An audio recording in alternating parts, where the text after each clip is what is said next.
भारत माता की। आज थांदला की इस रोड शो में जिस प्रकार से पूरे देश का माहौल बना हुआ है, ये चुनाव एक ऐसे व्यक्ति के बीच में हो रहा है जिसका अपना ना मकान, ना दुकान, ना जमीन, ना बाल, ना बच्चा, जिनका अपने खुद के जीवन के लिए कोई उपभोग नहीं है, लेकिन पूरे देश के लिए जो जी रहा है उस यशस्वी प्रधानमंत्री का नाम नरेंद्र मोदी है। बोला नरेंद्र मोदी जिंदाबाद। सच्चे अर्थों में भारत को दुनिया का नंबर 1 देश बनाने के लिए जिनका प्रत्येक दिन सुबह भारत माता की सेवा के लिए शुरू होता है और रात तक लगातार 25 साल से जो जनता की सेवा में लगे हुए हैं, और हम सब जानते हैं पूरे देश का दुनिया में मान बढ़ाने के लिए, दुनिया में प्रतिष्ठा बनाने के लिए, जीवन में सब लोगों को आगे बढ़ाने के लिए, और देश के दुश्मनों को उनके घर में जाके मार करके ठिकाना लगाने के लिए अगर कोई आदमी जाना जाता है, उस व्यक्ति का नाम है नरेंद्र मोदी।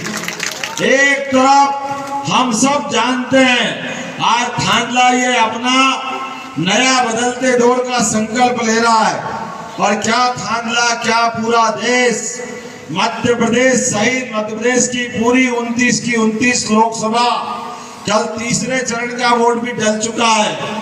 आने वाले समय में जो मोदी जी ने कहा है वो उनके जीवन में चरितार्थ होता है। उनके दुश्मन रोज सुबह शाम एक ही व्यक्ति को गाली बक बक के परेशान, कब मरेगा मोदी, कब बिगड़ेगा, क्या होगा, क्योंकि उन्हें कहा ना खाऊंगा ना खाने, सारे बेईमान परेशान है, एक लाइन में खड़े।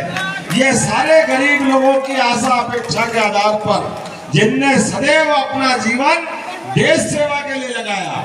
ये चुनाव एक तरफ ये सारे घमंडिया गठबंधन है, एक कल आए थे साहेबजादे यहाँ कांग्रेस की सभा लेने के लिए। अरे माथे पे पगड़ी कितना सम्मान की जगह होती है, कितने सम्मान से देखते हैं। हमारे अपने कांग्रेस के एक नेता ने माथे के साफा बांधा उनका, वो पलटे भी नहीं और एक मिनट में फेंक दिया। ये माथे की पगड़ी फेंकना बहुत महंगी पड़ेगी कांग्रेस को, बहुत महंगी पड़ेगी। ये पगड़ी नहीं उछाल रहे, ये आदिवासी की उनकी इज्जत उछाल रहे। वर्षों तक आपने झूठ बोला, आप कहते हो कांग्रेस को लाएंगे, गरीबी दूर कर देंगे।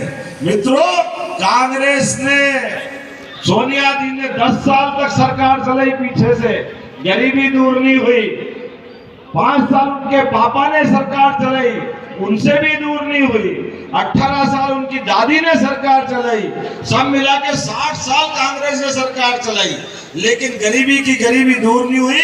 उनने अपने घर के अलावा किसी को प्रधानमंत्री नहीं बनने दिया, किसी को राष्ट्रपति नहीं बनने दिया। पहली बार नरेंद्र मोदी ने डंके की चोट आदिवासी बहन को राष्ट्रपति बना के बताया, यह है नरेंद्र मोदी, यह है भाजपा। आज बताइए, गरीब चाय वाले का परिवार से निकला हुआ व्यक्ति आपके पास गुजरात का देश का प्रधानमंत्री बनकर के आपकी अपनी सेवा कर रहा है, उसका नाम नरेंद्र मोदी है, जिनने पूरा जीवन देश सेवा के लिए दिया। और हम और आप तो और सौभाग्यशाली है। कोविड के कठिन काल में याद करो, जब चारों तरफ बीमारी ऐसी हुई कि भाई भाई को भूल रहा, बच्चे परिवार का संबंध भूल गए, हॉस्पिटल में जगह नहीं मिल रही, शमशान घाट में लकड़ी जलाने के लिए नहीं मिल रही थी। ऐसे खराब समय में भी पूरे देश के अंदर जिनने सबकी जान बचाई, सबको टीके लगे हुए, किस किस को टीके लगे, हाथ खड़े करके बताना जिनके टीके लगे। ये सारे लोगों की जान अगर बची है तो नरेंद्र मोदी के कारण बची है। जोरदार ताली बजाओ नरेंद्र मोदी के लिए। ये कांग्रेस के लोग उस समय मजाक कर रहे थे, ताली बजाने से क्या होता है, थाली बजाने से क्या होता है। अरे बेचारे घर के अंदर अपने घर में थे, जो गरीब है वो जानते हैं कि काम धंधा नहीं मिलता है, तो घर में गेहूं चावल ये निःशुल्क देना पड़ेगा कि नहीं देना पड़ेगा? ये अपने लोगों ने व्यवस्था करी। माननीय मोदी जी के लिए ताली बजाओ। सबको रोटी के लिए व्यवस्था की, सबको अनाज देने की व्यवस्था की। अरे पाकिस्तान की आबादी 20 करोड़ है, ऐसे 4 पाकिस्तान के पेट भर जाए। 80 करोड़ लोगों को लगातार राशन दे रहा, लगातार दे रहे कि नहीं दे रहे? बताओ ईमानदारी से। ये आदमी जिसका खुद का मकान नहीं, 4 करोड़ लोगों को आप में से भी मकान मिले होगा कि इसके अलावा झूठ बोलने के अलावा इनके पास कोई काम नहीं है। जनता सब जान चुकी है।